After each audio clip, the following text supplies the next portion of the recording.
All right, in this video we're going to work on the ocean scene, and we've already painted the sky and the clouds.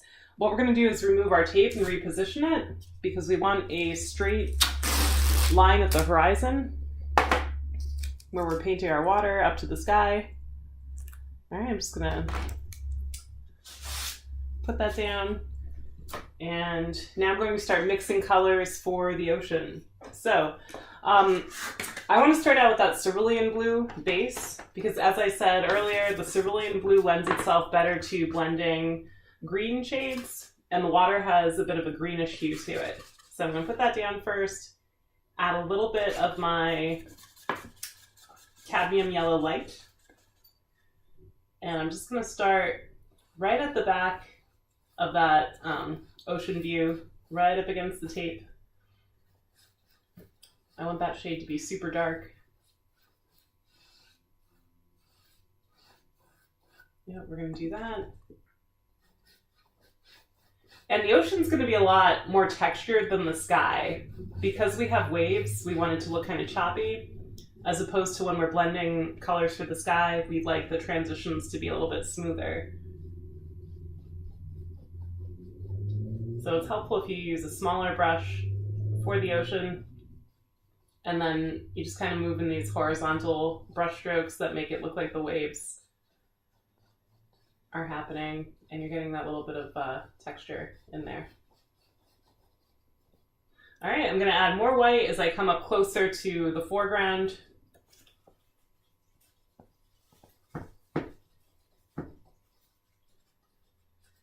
So that's where this is starting to happen.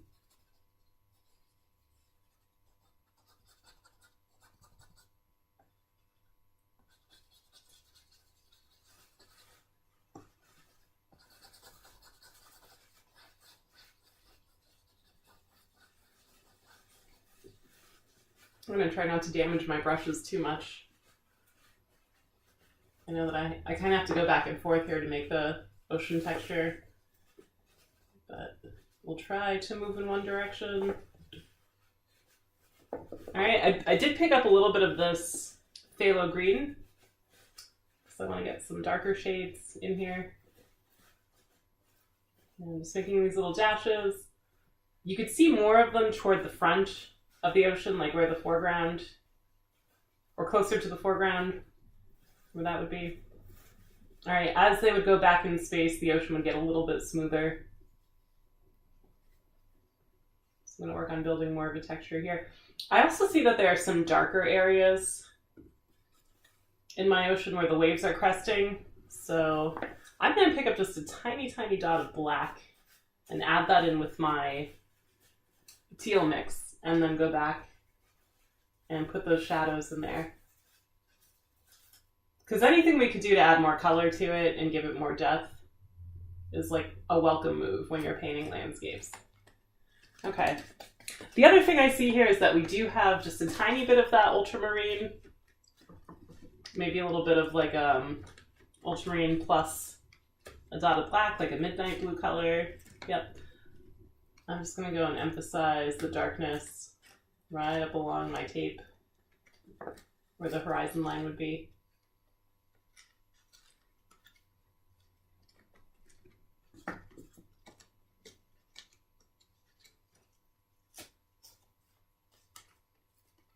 All right, and while I'm waiting for the ocean to dry, I want to go back in and start painting the shore. Making that sand color is relatively easy. We're just going to, again, start with white. Let me grab a clean brush. All right, I'm going to put white over the bottom.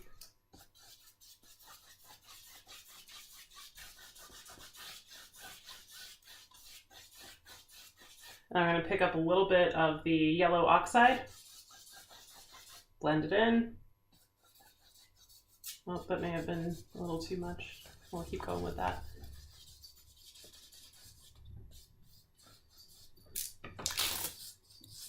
Oh, I already pulled my tape up. That's okay. It looked like the paint was dry enough for it not to create any splashes over the edge. All right, this shore is looking just a little bit darker, so I'm going to grab a little bit of that burnt sienna color bring that into the sand. Help to cool it down a bit.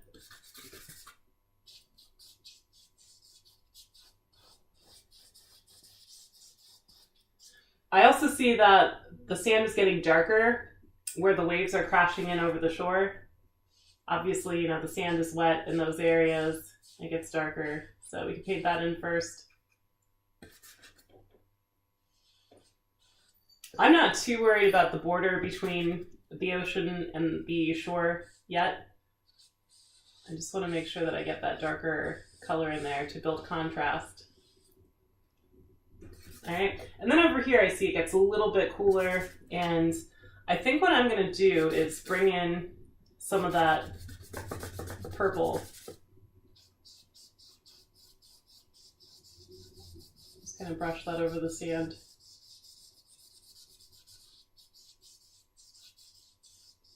It's like a good shadow color. All right, that works for me. And now I'm going to go back in and I'm going to start dotting a little bit of white along the edge where the water is coming up onto the shore.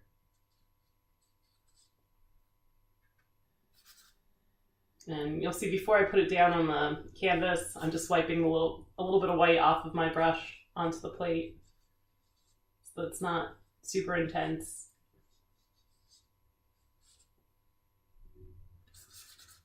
I want there to be a visible contrast, but I don't want to get like white puffy marshmallow waves, you know, kind of like how you would in your sky if you weren't working on making some transparency in your cloud layer.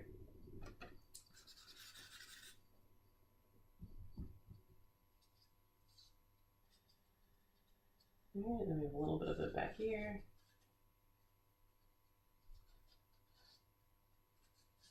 All right. Now I'm going to paint the islands that I see in the background. I think the color that I'll use for those is a little bit of the phthalo green mixed with a bit of black. All right, then I'm going to just carefully create a very natural looking line. Oops, I'll add more black to that. It looks a bit too green. Okay. And then as carefully as possible, I'm going to line that up with my horizon where I pulled the tape off so that it looks flat.